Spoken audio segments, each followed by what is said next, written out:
G'day everybody, how are you going today? It is so good to see you. Thank you so much to all my new subscribers. It's lovely to have you here. I've smashed through the 5,000 mark. It's all moving really quickly at the moment. Thank you everybody who's been here for a year or two. Thank you for those who are new. It's lovely to see you. Now, it's a big time of year. The first thing I want to talk about is the 1DX Mark III. I think it's a very, very exciting development for a whole bunch of reasons. Some of the key things that are of interest to me, I think will apply to the Nikon D6. These are things that I've talked about in previous videos, which is the notion that with these massive cameras, they're giant pieces of metal and they will be able to handle RAW. Well, lo and behold, this new Canon camera does 5.5K RAW straight off the sensor onto the CF Express cards. What that means is that you don't have to have an external recorder. Now, what's of interest to me about this RAW, and I've done a little bit of research and I can't really find out anything about it at this very early stage because it's only been 24 hours.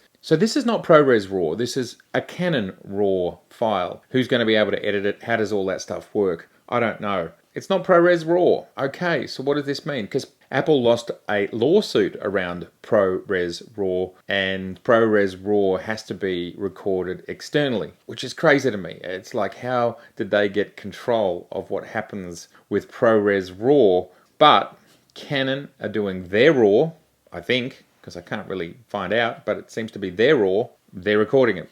We will have RAW files. We will have RAW video. So if Canon can do it, Nikon can do it too. And I think the next really interesting tidbit around all of this is, will Nikon go with the same size sensor and thus have 5.5K RAW, or will they go slightly larger and get 6K RAW?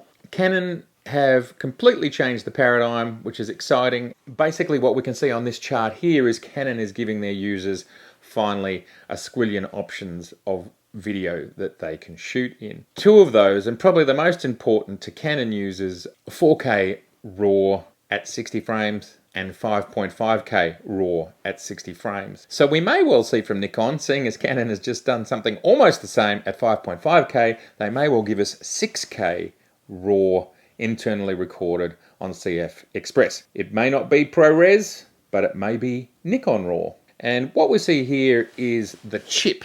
So this orange area that you can see here, this is what the 4K crop will be. It's not that big a crop, and I think it's a great compromise that you've got 4K like that, but you've got this 5.5K image. You can also shoot full frame and have it downsampled. When talking about this new Canon camera, I think there's also a very high chance that at the other end of this year, sometime in the back half of this year, we will see a Nikon Pro mirrorless that's doing similar things to the D6. So let's just touch quickly on the Nikon 780. I think Nikon have dropped a camera here amidst us, which is going to be a great all-rounder camera. It's going to suit enthusiasts, hobbyists, and pros as well. It's going to give you magnificent stills. 24 megapixels is more than enough for the majority of applications. And then it's the best ever DSLR video camera that Nikon have made. And there's a lot of talk about the fact that it's basically a Z6 inside there. Same sensor, same processor, slightly tweaked, so it could be even better. When I tried out a Z50 in the store, I noticed the focus was even snappier, the eye detect was even snappier, and because it's a year younger. And I believe some of that will be coming, so I think we'll see it being quite a competent all-rounder F camera. Now, of course, plenty of people are holding off to see what happens in Z Generation 2. They have an investment in F-glass. This is the sort of camera that'll buy them another 2 to 4 years, and they may happily sit in this space. I think it's a fantastic release. It's not for me. I'm very happily moving into the Z system and really enjoying all that it has to offer, and I'm happy to adapt lenses, whether they are Nikon lenses or Sony lenses or whatever.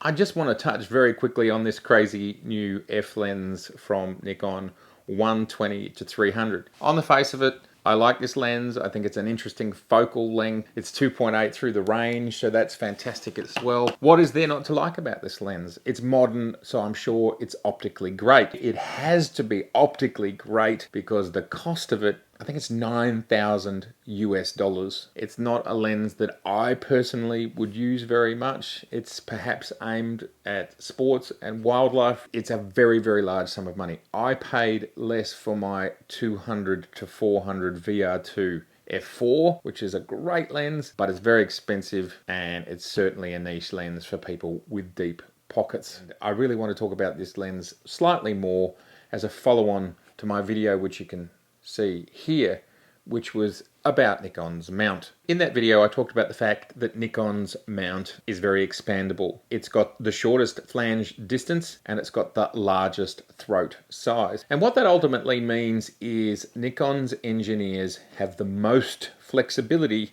with that mount to create exotic glass. And that's where my thinking had gotten to until I saw a few little tidbits about this lens. Again, I don't want to get into a war about the mount, and I don't want to get into a war about Nikon's future, because we've all talked about these things a lot. Although I have to say, people who are new to my channel won't know that I've talked about these things a lot.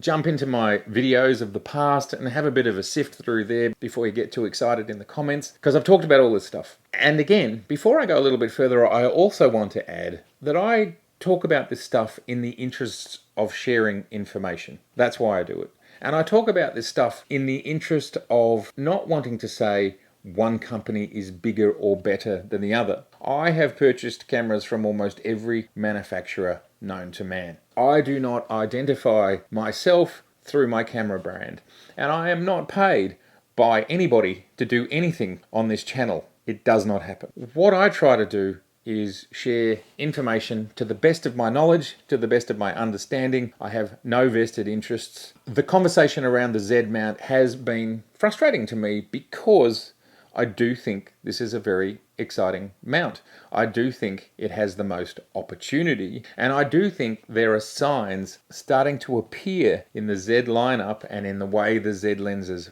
work that bear this out. And in regards to, say, the 50mm 1.8, I did this video like 4 months ago, 5 months ago. It's punching above its weight. And that got me thinking, why? Why is it so good? What has changed? And the fundamental thing that's changed between the F and the Z is the mount. So how is it that they get the results that they get? So in regards to all the amazing lenses from Sony and Canon that all exist today, they absolutely do all exist today, and they are absolutely magnificent with the engineering today. That's true. None of that changes. So when I make a statement around the idea that this mount is even bigger when it needs to be and even shorter where it needs to be, allowing potential for exotic lenses, that was my sentiment. But I think it goes beyond that, and I think we're seeing it in lenses like the 50mm and it being ridiculously sharp to the corners, as well as the 85mm being ridiculously sharp to the corners. You tell me how that's happening and why that's happening. So this is really interesting when the 70-200 is announced and the press release says this. I'll put the link in the notes and you can read all of this cool stuff yourself. But the thing that stood out for me was this sentence here. Firstly, which is the Nikon Z 70-200 f2.8 VRS makes the most of the advantages of the Nikon Z mount systems, large diameter mount and short flange focal distance. And this is exactly the point that I was making. They are exploiting the mount to get certain outcomes. One of those outcomes is this here. The telephoto zoom lens supports the shortest minimum focus distance in its class at the maximum wide angle position of just 50 centimeters. And then the other point that I think is probably relevant to the mount potentiality. Photographers will be able to capture images that are incredibly sharp and clear, not only at the center of the frame, but all the way to the extreme edges, regardless of the shooting distance. These are two advancements, but they are pushing the envelope and they are pushing what the optics can do. And there may well be other things here. You can read it for yourself, and I would love you to tell me in the comments what else you think might be happening. So there we can see the 70-200 is Nikon acknowledging, and I'd just like to drop in here, I don't think Nikon are great at marketing what they're doing well. I think they just like the quality of the product to sell itself. And I myself, in my business of 30 years, definitely had that attitude. I'm just going to let the product talk for itself. But I think in today's world, where Sony are magnificent at marketing and the world moves much quicker, Nikon have to change their approach to marketing. So I was happy to see what they said in the press release. They are acknowledging that the mount is influencing what they can do. Now, at the end of the day, it's small things. I get it. It's a 10%, it's a 5%. And I get that that doesn't matter to some people. And I get if these lenses prove to be that much better on a scale of this, some people are going to go, who cares? And let's just look very quickly at the MTF charts for this new lens. And if we compare them, and here are the charts for the previous 70-200, and we can see quite a large difference. Basically, the higher and straighter the line is, the better. For Sony, as we can see here, we're at sony.com.au, and we can see how it performs at 70mm and at 200mm. These are probably, I suppose, the most interesting ones because it's maximum aperture wide open 2.8. And as I said before, the higher and straighter the lines are, the better. These charts are supplied by the companies. And feel free to pause the video if you want to look at these charts for longer. The 70-200 is an extremely important release for Nikon. We now have a version of the Holy Trinity, which is the 14-30 f4, 24-70 2.8, and the 70-200 2.8. Just on my tiny little channel, I've spoken to hundreds of people who are just hanging out for the 70-200, and it's also going to give a lot of people confidence that they can now start moving into the Z line because the 70-200 is one of the most popular lenses, which is why the engineering in them is so spectacular. I think we're all going to be blown away by it, and it's the same price. It's $4,000 in this country, and it was $4,000 for the one that the FL that I bought about 2 or 3 years ago. So they haven't changed it, and I think that's very, very smart. It's going to be out in February. Congratulations to Nikon for getting this lens out. Only about 2 months after, it might not even be 2 months after Canon got their 70-200 out. Sony users, Sony's still amazing. Canon users, Canon's still amazing. Everyone else, you're all still amazing. There is simply no bad camera to buy in 2020. It's just not possible. If you want a camera that has the best face detect today, buy a Sony. If you need that today, go and buy it. If you want a camera that has a 50mm 1.2 lens that's native, mirrorless, then go buy the Canon today. Please, go buy them. It doesn't bother me at all. I genuinely don't mind what you do. I just want to end with a very quick analogy, which is, here is the Subaru WRX version of face and eye detect. And here is the Land Cruiser version of face and eye detect. The Land Cruiser is Nikon, WRX is Sony. Now that's fantastic. We all know that the WRX is going to get that face detect. It's going to get to 100 quicker, 60 miles an hour quicker. It's going to get there. We all know that. The Land Cruiser, which is the Nikon, well, the Land Cruiser, it wants to go off-road and it wants to do some stuff that's a bit full-on off-road. The Subaru, it can't do it. It can't do the off-road. So clearly the Subaru is great. It's great at rally car driving on roads, on sand and all that stuff. But the Land Cruiser, you know, it's built to go up steep hills with no roads. So their skill sets are slightly different, the Subaru and the Land Cruiser. They both have face detect, they do it at different speeds, and they both can do different things on different types of roads. And that's exactly what the deal is with Nikon and Sony. They both do things slightly differently. It happens to be, as many of you know, I owned and used the A7R III, and ultimately what I worked out is that I'm the Land Cruiser guy.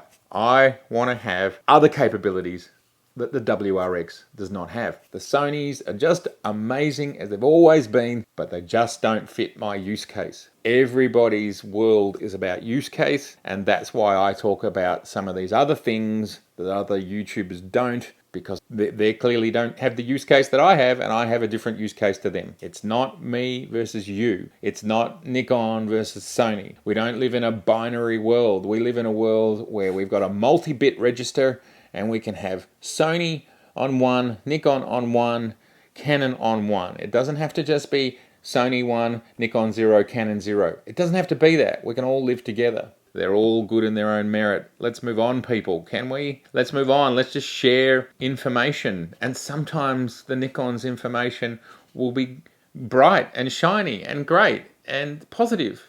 And sometimes it won't. And likewise for every other manufacturer. No one car, no one camera fits the bill for everybody. It's just not possible. I am very happy to say that Nikon's focus system is not as good as Sony's. I'm very happy to say that there are not the same amount of native lenses for the Z lineup as there is for the Sony lineup. I'm very happy to say there's no 1.2 lenses yet for the Z lineup. Happy to say it. And you know why? Because I'm not responsible for it. And I'm happy. I'm happy with my transition from F to Z. And I'm happy with the idea that I can adapt. And I am happy that I can play with my Sony lenses on my Nikon. So there's a journey happening there. I feel like people are a bit impatient and expect it all to happen in like a 3-month period. It's never going to happen in a 3-month period. I'll repeat something I said in a previous video, which is, in the past, product cycles have been around the 4-year mark.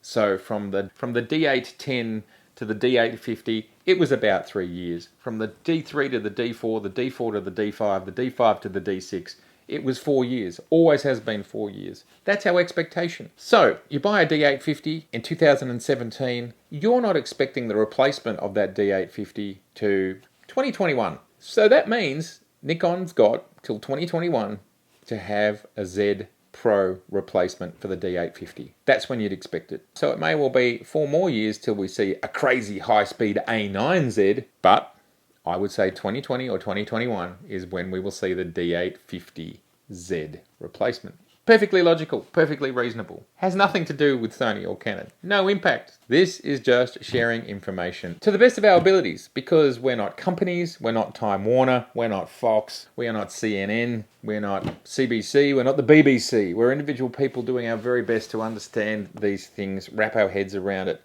pop it down onto video and get it out in a format that is acceptable and palatable for the audience that we create. So that's a nice segue into me saying, everybody, thank you so much for watching. As always, it's so lovely to see you. I love sharing this stuff. If you like what you see, please subscribe, please share, please like, because it does help get the word out there. Please comment, because I would love to hear, are any of these products for you, the Canon or the 3 Nikon items that I talked about? And I'm especially interested in the Z70 to 200 2.8. And if you'd like to see any more of what I do, click on the Matto and Photography down here. There's over 150 episodes right now. And to close, as we roll the credits, I'd like to say to Todd, I will hide your address, but your calendar is going to be on the way today. And I'd like to thank a viewer from Germany, who has sent me their beautiful calendar. Thank you, Eva, for sending this to me. It's absolutely beautiful, and it's come a very long way, and that is very special. You've even written a nice card. So thank you very much for that. I really do appreciate it. Thanks, everybody. See you next time.